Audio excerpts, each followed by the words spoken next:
हिंदी में यूपीएससी की तैयारी से संबंधित प्रोग्राम्स को देखने के लिए सब्सक्राइब करें study IQ IAS Hindi. Hello दोस्तों, स्वागत है आप सबका स्टडी IQ में। दोस्तों, अक्सर बच्चे पूछते हैं कि सर छायावाद, जो अक्सर मैं अपनी वीडियो में जिसकी बात करता हूं, वो छायावाद नाम क्यों पड़ा। चूंकि छायावाद पे एक मैं वीडियो ले चुका हूं, छायावाद के बहुत सारे कवियों की मैं बात कर चुका हूं, छायावाद से पहले जो काल रहे, छायावाद के बाद के जो काल रहे, उन सब पे मैं वीडियो ले चुका हूं।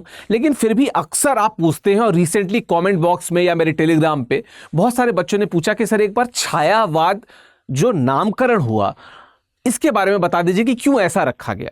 कुछ और नाम भी रखा जा सकता था, चूंकि इसके पहले आपने पता होगा कि भारतेंदु युग है, द्विवेदी युग है, इसके बाद का प्रगतिवाद है, प्रयोगवाद, बहुत सारे युग बने, लेकिन इसका नाम छायावाद क्यों पड़ा।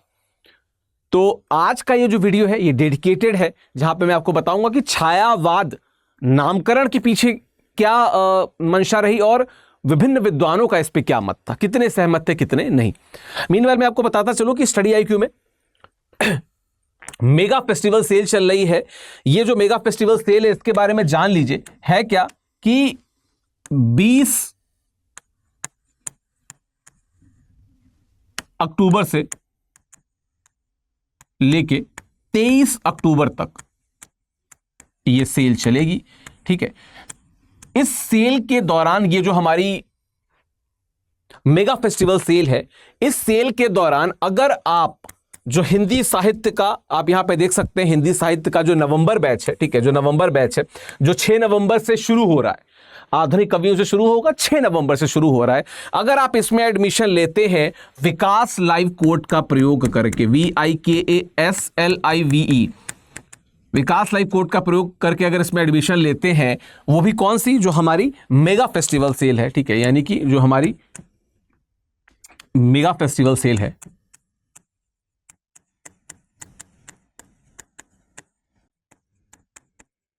इसमें तो अगर आप इस कोड का प्रयोग करते हैं तो मात्र 12,999 रुपए में आप हिंदी साहित्य वैकल्पिक विषय के इस नवंबर बैच से जुड़ सकते हैं। हिंदी साहित्य वैकल्पिक विषय के इस नवंबर बैच से जुड़ सकते हैं, जो 6 नवंबर से शुरू हो रहा है, दोपहर 1 बजे में ये बैच चलता है। और ये हमारा बैच नंबर 8 है। ठीक है, ये जो हमारा बैच नंबर है, ये बैच संख्या क्या है, 8 है। इसे अगर आपको जुड़ना है तो आप अभी studyIQ.com विजिट कर सकते हैं। बात की जाए अगर छायावाद की, जिसकी आज हम लोग बात करेंगे, तो देखिए छायावाद के नामकरण के पीछे अगर मैं बहुत आपको आसान शब्दों में बोलूं तो छाया या शैडो जब हम परिभाषित करते हैं तो हमें क्या पता चलता है कि एक अगर कोई वस्तु कोई खड़ी है, उस पर जब प्रकाश पड़ता है तो अपोजिट साइड या जिस एंगल पे प्रकाश पड़ रहा है उसके हिसाब से पीछे छाया पड़ती है। तो कहीं ना कहीं इसका रिलेशन किसी छाया से होगा। अब अगर आप सिर्फ हिंदी साहित्य में रमते हुए अगर हिंदी साहित्य पढ़ते हैं और आपने ये जो छायावाद का युग है, ठीक है, यानी कि 1918 से लेके 1936 का ये जो युग है, अगर आपने इसको पढ़ा होगा तो आपको दो चीजें क्लियर हो गई। ए कि इस समय के कवियों ने जो रचनाएं की, क्योंकि छायावाद के जो 4 प्रमुख स्तंभ है, ठीक है, चाहे उसमें आप बात करें निराला की, या आप बात करें जयशंकर प्रसाद की, या आप बात करें सुमित्रा नंदन पंत की, या आप बात करें महादेवी वर्मा की, जो 4 प्रमुख स्तंभ माने जाते हैं, इनकी प्रमुख रचनाओं और खासकर सूर्यकांत त्रिपाठी, निराला और जयशंकर प्रसाद की रचनाओं को अगर आप देखेंगे तो आपको दो चीजें दिखेंगी। ए कि पहली तो कहीं ना कहीं इनकी जो रचनाएं हैं वो किसी और मंतव्य से लिखी गई है, लेकिन पढ़ने पे उसका अर्थ कुछ और समझ में आता है। जैसे जब आप राम की शक्ति पूजा पढ़ते हैं तो यद्यपि आपको लगेगा कि ये राम सीता और उनके खोज की कहानी है, लेकिन आपको कहीं ना कहीं थोड़े से डिटेल में जाएंगे तो आपको लगेगा कि शायद से सीता के रूप में भारत माता, राम के रूप में युवा पीढ़ी और रावण के रूप में अंग्रेजों को डिपिक्ट किया गया है। ऐसे ही कामायनी में भी आपको समझ में आता है। तो एक तो अर्थ ये जाता है कि ये चूंकि उस समय अगर आप स्वच्छंद रूप से कविताएं लिखें और स्वतंत्र चेतना को जगाने या नवजागरण की बात करें तो अंग्रेज आपके पीछे लग जाते, आपको बैन कर दिया जाता, आपको न लिखने दिया जाता। तो कुछ ऐसा लिखो कि हम जो कहना चाहते हैं वो कह भी जाएं और सामने वाले को समझ भी ना जाए। तो कहीं ना कहीं प्रतीकों के रूप में एक छाया क्रिएट कर दी गई कि लिखा यहां पे जा रहा है, लेकिन जहां छाया पड़ रही है वो एक अलग है। जिनको मैसेज जाना था उनको मैसेज चला जाता है। एक तो ये इसका पॉपुलर छायावाद का अर्थ बताया जाता है। एक और है, जब आप छायावाद को पढ़ेंगे तो आपको पता चलेगा कि वेस्ट में यानी कि पाश्चात्य में प्रकृति जो है ना उसको बहुत रोमांटिसाइज किया गया। आपने विलियम वर्ड्सवर्थ की लूसी ग्रे पढ़ी होगी, आपने जॉन कीट्स, पीबी शेली को पढ़ा होगा। इन सभी ने प्रकृति को बहुत ही पर्सनलाइज रूप से रोमांटिसाइज किया। और ऐसा कहा जाता है कि चाहे वो सुमित्रानंदन पंत हो जिन्हें प्रकृति का सुकुमार कवि कहा जाता है, या महादेवी वर्मा हो, या निराला हो, या प्रसाद हो, कहीं ना कहीं खासकर ये पंत जी के लिए कहा जाता है कि उन पर उस वेस्टर्न जो रोमांटिसिज्म है, जो रोमानियत है, जो प्रकृति को लेके है, उसकी छाप दिखती है। एक रोमांटिसिज्म हमको श्रीधर पाठक के साथ भी मिलता है, जो द्विवेदी युग के लास्ट में हमको देखने को मिलते हैं।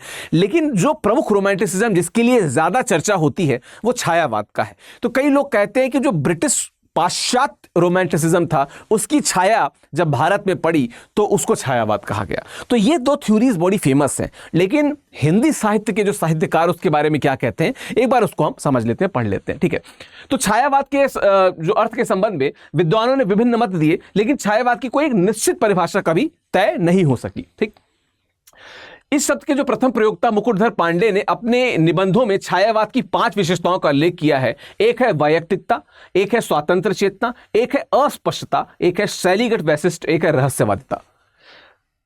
अगर आप थोड़े भी छायावाद को पढ़े होंगे या कभी भी आपने इन कवियों को पढ़ा होगा तो आपको एक टर्म और इसमें जोड़ सकते हैं, वो है प्रतीकवाद का। ठीक है, कहीं ना कहीं छायावाद के साथ ये प्रतीकवाद भी कहीं ना कहीं जुड़ता है। लेकिन चूंकि हम मुकुटधर पांडे की बात करें तो उन्होंने ये 5 टर्म्स की बात की। ठीक है, बात करें उसके आगे चल के तो विभिन्न विद्वानों ने छायावाद शब्द की अलग अलग व्याख्या की। कई विद्वानों ने यही संकेत दिया कि छायावाद का संबंध किसी प्रतीकात्मक या रहस्यात्मक काव्य से है। यह संकेत मुकुटधर पांडे की व्याख्या में भी था और आगे भी बना रहा। उदाहरण के लिए आचार्य महावीर प्रसाद द्विवेदी, जो द्विवेदी युग के जिनके नाम पर द्विवेदी युग का नाम रखा गया वर्ष 1900 से लेकर 1918 तक, ठीक है, उन्होंने कहा कि छायावाद से लोगों का क्या मतलब है कुछ समझ में नहीं आता। शायद उनका मतलब है कि किसी कविता के भावों की छाया यदि कहीं अन्यत्र जाकर पड़े तो उसे छायावादी कवि कहना चाहिए। तो चूंकि आज हम 100 वर्ष बाद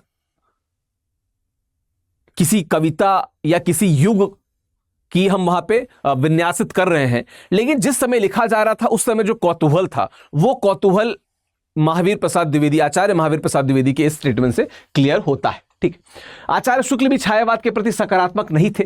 उन्हें लगता था कि स्वच्छंदतावाद, जिसे मैं रोमांटिसिज्म अभी मैंने बताया था, ठीक है, जो रोमांटिसिज्म था कि स्वच्छ व प्रांजल धारा के विकास को छायावादी कवियों ने अपने रहस्यवादी व प्रतीकवादी, जिसकी भी मैंने बात की, प्रतीकवादी काव्य के माध्यम से रोक दिया। उन्होंने छायावाद की व्याख्या रहस्यवाद व प्रतीकवाद के रूप में ही की है और प्रायः उसे हिंदी साहित्य की नकारात्मक प्रवृत्ति के रूप में ही देखा है। हिंदी साहित्य की नकारात्मक प्रवृत्ति के रूप में छायावाद को देखा। अब ये देखिए, शुक्ल जी के साथ अगर बात की जाए तो शुक्ल जी के बहुत सारे रिजर्वेशंस थे, मतलब वो बहुत सारी चीज़ों को लेके बड़े ही रिजिड थे। और कबीर को लेके उनका मत हो या निराला को लेके उनको मत हो, निश्चित तौर पे आप शुक्ल जी का एक अलग रूप देखेंगे। हम मानते हैं कि जो भारतीय साहित्य का इतिहास है उसमें बड़ा अहम योगदान है शुक्ल जी का। लेकिन जब आप शुक्ल जी को कबीर के परिप्रेक्ष्य में, जब शुक्ल जी को आप नाथ कवियों के परिप्रेक्ष्य में या सिद्ध कवियों के परिप्रेक्ष्य में, या आप उनको निराला या जयशंकर प्रसाद के परिप्रेक्ष्य में या प्रेमचंद के परिप्रेक्ष्य में देखेंगे तो आप कहीं ना कहीं थोड़ा सा आलोचना की तरफ तो जरूर बढ़ जाएंगे। लेकिन हमको सभी की विचारधाराओं का, उनके विचारों का, उनके मंतव्यों का, उनकी बातों की हमको कदर करनी चाहिए, क्योंकि उनका योगदान अतुलनीय था। तो यहां पे भी हमने देखा कि कहीं ना कहीं वो नकारात्मक प्रवृत्ति के रूप में समझते हैं। खैर, शुक्ल जी के बाद कुछ समीक्षकों ने छायावाद को सकारात्मक नजरिए से देखने की कोशिश की। सबसे पहले आचार्य शांतिप्रिय द्विवेदी ने छायावाद को गांधीवाद के साहित्यिक संस्करण के रूप में पहचाना, क्योंकि गांधी जी भी स्वतंत्रता प्राप्ति के उन साधनों के पक्ष में नहीं थे जिसके पीछे क्रांतिकारी जा रहे थे या जिसके पीछे गरम दल के लोग जाते थे। उनका अपना एजेंडा आप कह सकते हो, उनका अपना तरीका था कि जहां पे वे सत्य की और अहिंसा की वकालत करते थे, ठीक है। तो वैसे ही आचार्य हजारी प्रसाद द्विवेदी ने छायावाद के नाम के प्रति अरुचि जाहिर करते हुए कहा कि छायावाद शब्द केवल चल पड़ने के जोर से ही स्वीकारणीय हो सका है, नहीं तो इस श्रेणी की कविता की प्रकृति को प्रकट करने में यह शब्द एकदम असमर्थ है। बहुत दिनों तक इस काव्य की उपहास किया गया है और बाद में भी इसको या तो चित्रभाषा शैली या प्रतीक पद्धति के रूप में माना गया है। फिर रहस्यवाद के अर्थ में छायावादी कविता बाह्य इंद्रिय बोध तथा चेतन मन की सीमाओं को पार कर अचेतन के रहस्य लोक में पहुंचती है और जाने अनजाने में उसका मर्मोद्घाटन करती है। तो कहीं ना कहीं छायावाद नाम को लेके बड़े संतुष्ट नहीं दिखते हैं आचार्य द्विवेदी भी, और ये पहली बार है कि किसी एक विषय को लेके आचार्य द्विवेदी और आचार्य शुक्ल, द्विवेदी से मेरा मतलब आचार्य हजारी प्रसाद द्विवेदी, दोनों ही असंतुष्ट दिखते हैं। ठीक है। आचार्य नंद दुलारे वाजपेयी ने पहली बार आचार्य शुक्ल की छायावाद संबंधी धारणाओं को गंभीर टक्कर दी। उन्होंने स्पष्ट किया कि छायावाद और रहस्यवाद पर्यायवाची नहीं है, दोनों एक दूसरे के पर्यायवाची नहीं है। ठीक है। छायावाद का एक अंश भले ही रहस्यात्मक हो, अब ध्यान रखिएगा कि छायावाद के रहस्यवाद की बात कर ली जाए, प्रतीकवाद की बात कर ली जाए, ठीक है, या यहां पे अगर आप देखें यहां पे अगर आप देखें तो वैयक्तिकता की बात कर ली जाए या शैलीगत वैशिष्ट की बात कर ली जाए, तो कई सारी विशेषताएं हैं। तो यही बात यहां पे आचार्य नंद दुलारे वाजपेयी भी कहते हैं कि छायावाद का एक अंश भले ही रहस्यात्मक हो, किंतु छायावाद की वास्तविक पहचान उस अंश से होती है जो राष्ट्रीय सांस्कृतिक प्रश्नों से जूझ रहा था। इसके अलावा उन्होंने दावा किया कि छायावाद में जो रहस्यवाद है वह भी मध्ययुगीन रहस्यवाद से काफी अलग है। इसका मतलब कि क्योंकि मध्ययुगी युग का जो रहस्यवाद था ना, वो अपने उस खुदा को, उस ईश्वर को प्रेम की दृष्टि से तलाश कर रहा था, और इस समय का जो रहस्यवाद था वो एक देश को गुलामी की जंजीर से निकाल देने के लिए कहीं ना कहीं आतुर था। तो कहीं ना कहीं वहां पे ये सेंस चलता है। ठीक है। स्वच्छंदतावादी समीक्षक डॉक्टर नगेंद्र छायावाद की सकारात्मक व्याख्या के लिए विख्यात है। ठीक है। उन्होंने इसकी परिभाषा यह कहकर की कि छायावाद स्थूल के प्रति सूक्ष्म का विद्रोह है। ये बहुत बड़ी लाइन है। स्थूल के प्रति, बड़े के प्रति सूक्ष्म का विद्रोह है, और विद्रोह इस प्रकार का कि जिसके प्रति विद्रोह हो रहा है उसको भनक तक नहीं, और विद्रोह हो चुका है, लोग समझ चुके हैं। राम की शक्ति पूजा बड़ा इसका उदाहरण है। आप कामायनी को भी एक सेंस में इसके परिप्रेक्ष्य में देख सकते हैं। ठीक है। डॉक्टर नामवर सिंह मार्क्सवादी समीक्षक हैं, किंतु उन्होंने छायावाद की व्याख्या एकदम नए अंदाज में की। उनसे पहले मार्क्सवादी समीक्षक प्राय छायावाद को लेकर बहुत सकारात्मक नहीं थे, किंतु नामवर सिंह की पुस्तक छायावाद ने इस आंदोलन को समझने का एक नया नजरिया प्रस्तुत किया, जिसका सार यह है कि छायावाद उस राष्ट्रीय जागरण की काव्यात्मक अभिव्यक्ति है जो एक और पुरानी रूढ़ियों से मुक्ति चाहता था और दूसरी ओर विदेशी पराधीनता से मुक्ति चाहता था। तो पुरानी रूढ़ियां भी आपको नहीं चाहिए और विदेशी पराधीनता भी नहीं चाहिए। अगर आप इसको थोड़ा आधा तोड़ लें तो अगर विदेशी पराधीनता से मुक्ति की बात हो तो आपको भारत भारती ध्यान आएगी, मैथिली शरण गुप्त की भारत भारती। लेकिन वो पुरानी रूढ़ियों से मुक्ति चाहती नहीं थी, वो पुरानी रूढ़ियों में जकड़ी रहना चाहती थी। इसीलिए कई बार कहा जाता है कि जो भारत भारती का जो भविष्यत खंड है वो भी यही चाहता था कि पुरानी रूढ़ियां और पुराना जो संस्कृति थी वो वापस आ जाए। तो ये आपको थोड़ा सा आपको विरोधाभास सा दिखेगा। ठीक है। खैर, अगर हम छायावाद के उदय के कारण और परिस्थितियों की बात करें तो थोड़ा सा हम और क्लियर हो सकते हैं उसकी परिभाषा को लेकर। ठीक है। 20वीं सदी के दूसरे दशक के उत्तरार्ध में हिंदी कविता में एक नई प्रवृत्ति का उदय हो रहा था जो पूर्व की काव्य प्रवृत्तियों सी नहीं थी, बल्कि द्विवेदी युग की वस्तुवादी नैतिकतावादी दृष्टि से भी क्या थी, भिन्न थी। इसी उदित होती नई प्रवृत्ति, जिसमें स्वच्छंदतावाद यानी कि रोमांटिसिज्म कहा जाता है, ने छायावाद के लिए पृष्ठभूमि तैयार की। और ध्यान करिएगा, इसमें द्विवेदी युग तथा श्रीधर पाठक का नाम आप मत भूलिएगा, इनका बड़ा रोल था। ठीक है। यह वही काव्य धारा है जिसे द्विवेदी युग के दौरान, देखिए नाम आ गया, श्रीधर पाठक के नेतृत्व में कई कवि चला रहे थे और मनुष्य और कवि की स्वच्छंदता पर बल दे रहे थे। हालांकि आचार्य शुक्ल की राय में छायावाद या स्वच्छंदतावाद का विकास नहीं, बल्कि उसके विकास मार्ग में आ खड़ा हुआ एक अवरोध है। तो छायावाद को उन्होंने स्वच्छंदतावाद के रास्ते में अवरोध कहा। किसने? आचार्य, अगर शुक्ल की बात की जाए। ठीक है।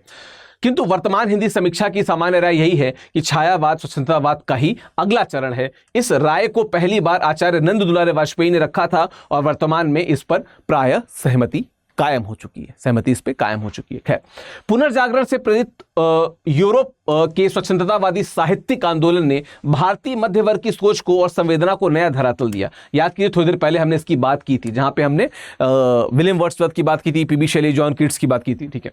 तो मुक्ति की जैसी इच्छा और छटपटाहट भारत का मध्य वर्ग इस समय महसूस कर रहा था, वैसी ही भावना तत्कालीन यूरोपीय समाज में मौजूद थी। इसलिए यह स्वाभाविक था कि नए कवि उनके काव्य से प्रेरणा लेते। कीट्स, बायरन, वर्ड्सवर्थ, कोल, शैली आदि रोमांटिक कवियों के काव्य और उनके लेखन ने उन्हें सोचने समझने का क्या किया, नया क्षितिज प्रदान किया था। क्या नया क्षितिज प्रदान किया था? किसको? न सिर्फ उस समय के यूरोपीय कवियों को, बल्कि उसके बाद वर्तमान, मतलब जिस समय छायावाद था उस समय के जो मध्यम वर्ग था और जो मध्यम वर्गीय कवि थे। ठीक है, इस काल की सामाजिक राजनीतिक परिस्थितियों ने भी छायावाद के उद्भव में महत्वपूर्ण भूमिका निभाई। प्रथम विश्व युद्ध ने साम्राज्यवाद के समूचे ढांचे पर स्थायी और जबरदस्त प्रहार किया। 1917 की रूसी क्रांति ने भी संपूर्ण विश्व पे अपना प्रभाव जमाया। भारत में भी इसी दौर में जन आंदोलनों का सूत्रपात हुआ। इससे पहले तक भारत में ब्रिटिश शासन के विरुद्ध असंतोष केवल चिट्ठियों, आवेदनों और लेखों तक ही अभिव्यक्त रहा था। तो यानी ये वो समय था जब एक नया तरीका अपनाया गया कवियों द्वारा कि लिखो कुछ और मतलब मारो कहीं, असर हो वहीं। कुछ ऐसा था कि अंग्रेजों की जो प्रवृत्ति है, उनकी जो तरीके हैं, हम उसका विरोध करेंगे, हम अंग्रेजों का विरोध करेंगे, हम उनके शासन का विरोध करेंगे, लेकिन देखने से लगेगा कि ये तो सांस्कृतिक बातें हो रही हैं। ठीक है, 1916 में गांधी जी ने के भारत आगमन के बाद कांग्रेस का आंदोलन शहर में रहने वाले शिक्षित उच्च मध्य वर्ग से निकलकर गरीब किसानों और मजदूरों के बीच भी फैल गया। असहयोग आंदोलन और सविनय अवज्ञा आंदोलन ने स्वतंत्रता की चेतना पूरे देश में फैला दी। 1928 से 31 के दौरान क्रांतिकारी आंदोलन का दूसरा चरण संपन्न हुआ, जिसने जनता, विशेषतः युवा वर्ग के मध्य अपनी गंभीर पहचान स्थापित की। इन सभी घटनाओं के कारण यह भावना प्रबल होने लगी कि केवल स्वतंत्रता और मुक्ति ही एकमात्र लक्ष्य हो सकता है।